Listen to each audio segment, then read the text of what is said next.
Tingnan nyo mga idol, minumukbang ho. Ayan. Minukbang ho nung baboy yung ano, ubod ng saging. Ay natumba na ho. Ayan no.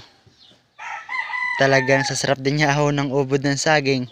Eh pati nga ho baboy ay kinain na rin nga ho yung ubod. Ayan o.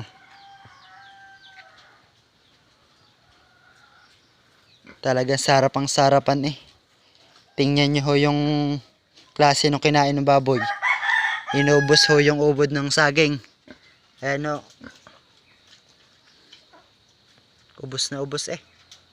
Talang gawa lang ho yan ang baboy. Pati dahon niya ho ay kinakain na rin. Ayan o.